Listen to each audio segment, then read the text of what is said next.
Humor is supposed to be a great leveler, but it is also among the most potentially divisive of predilections.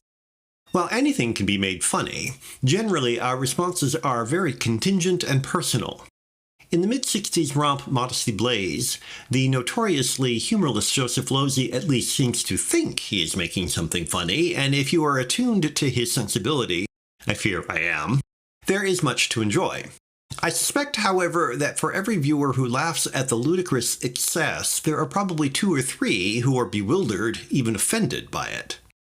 Based on the comic book character, Modesty is one of those 60s episodic crime adventures that combine blatant artifice, contrived scenarios, and larger-than-life antagonists.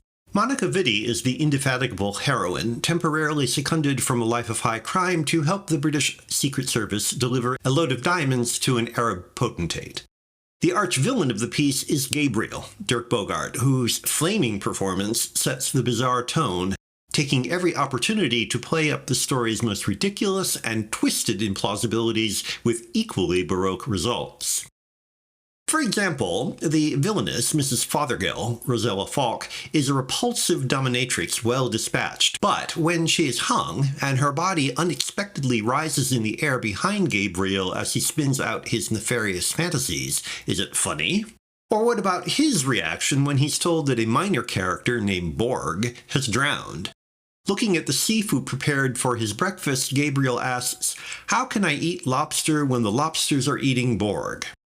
Neither the perversity of the former nor the delicious camp of the latter seem likely to please anyone expecting light frivolity, or alternatively, the rapid forward movement of an adventure film. That such queasily loaded material was considered potentially popular can partly be attributed to when the film was made. A cross between the sleek violence of the Connery Bond epics and the experiments going on in the 1960s art film world, it was not a modest production. Several big names make it more than experimental doodling. In addition to Vitti, at the peak of her fame, and Bogarde, who worked frequently with Losey, such familiar faces as Terence Stamp, Harry Andrews, and Alexander Knox also padded the payroll. Nor is it modest technically, with outlandish op-art sets, multiple locations, and a change of wardrobe for Vitti in virtually every sequence. In short, even if you hate it, Modesty Blaise has to be recognized as a polished, glossy effort. Yet, for all the shiny surfaces, it is easy to think much of what goes on is more ugly than fun. If Modesty Blaise feels almost like a private joke, maybe that is because Losey just did not know how to deliver on the expectations raised by the intermittent flashes of perverse wit.